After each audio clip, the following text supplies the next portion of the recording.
It was a difficult prediction to make on this one because when the announcement was made that he was to fight Emmanuel Navarrete, a lot of people simply assumed this was going to be a run-of-the-mill fight against a boxer who had never fought in the United States, who has spent the vast majority of his career fighting in Mexico, and whose name hadn't really popped up on the radar of boxing enthusiasts. So it would have been hard to say the writing was on the wall. But over a period of time, once the technical team of Dogboe started doing the analysis of who the boxer was, perhaps their preparation should have changed. Perhaps they should have brought in some help to help them adjust to the unusual style, because that is what it is.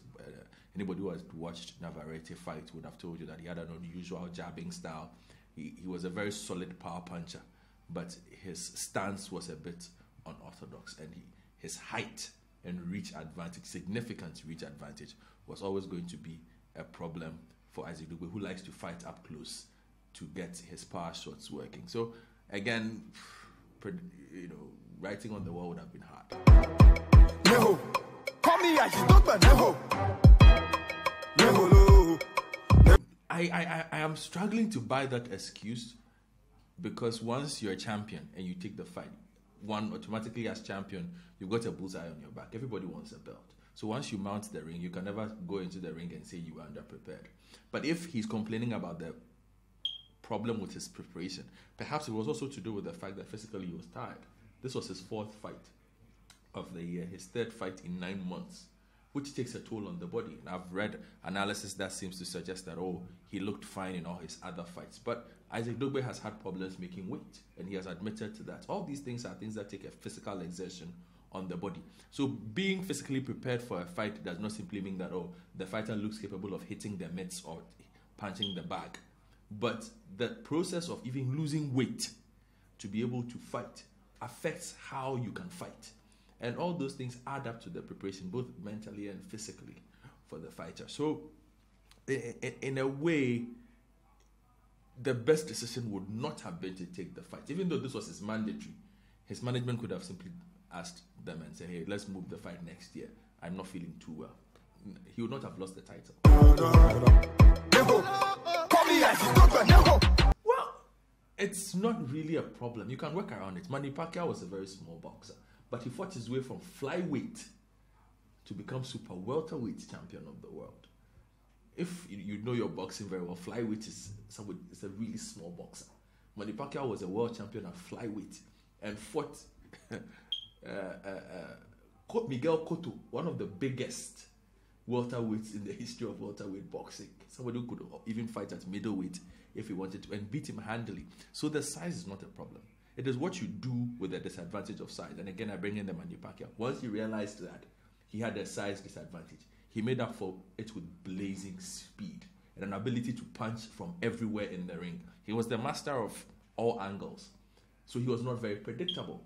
Isaac Dogboe perhaps needs to add a bit of that to his arsenal. Being small does not take away anything. He has a lot of power. What he needs to do is suddenly become very unpredictable, become very hard to hit, and be able to make in-ring adjustments. And he'll be fine. Size will not really be a matter for him in the division that he's in. There are a couple of big fighters that, if you look at the height difference between him, he was 150-something centimeters, fighting against somebody who was 172 or 176. I think that was significant. But he could have found ways around it. Because he's spoken of unification. Ray Vargas holds another title in that division. He's 6'4".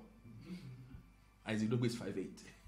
How if you want to unify the belt, you obviously have to fight Ray Vargas. How are you going to go about that if you're already complaining about height? So I don't think height is really a problem. My God, you do the favor be too much. It depends on what his management, rematch depends on what his management have worked out. I'm sure there might be a rematch clause in there. But it's also a division that moves very fast. I have a feeling Navarrete himself will lose the fight, will lose the title in the next year. It's a very talented division, a deep division. He will have another opportunity. That is Isaac Dogboe. He needs a tune-up fight to get back into the conversation about world title. But I think that by the end of 2019, we should see him back in contention for another world title fight, be it the WBC and the IBF, albeit against more dangerous opponents. If I were him, I'll be eyeing a fight against TJ Doheny. TJ Doheny is the easiest, in my opinion, of the options available to him if he wants a world title bout. He should take on TJ Doheny. Ray Vargas, Danny Roman are the names he keeps mentioning, but they are the most difficult because they are more experienced, they are bigger, and they are elite boxers over Navarrete. And he had problems surmounting Navarrete. So for me, go for TJ Doheny, target him, make a targeted attempt at TJ Doheny, get him into the ring, beat him, and move on from there. Blessing be too much, oh. My God, you do amo. The favor be too much, oh. I know they take a back, but blessing be too much, oh.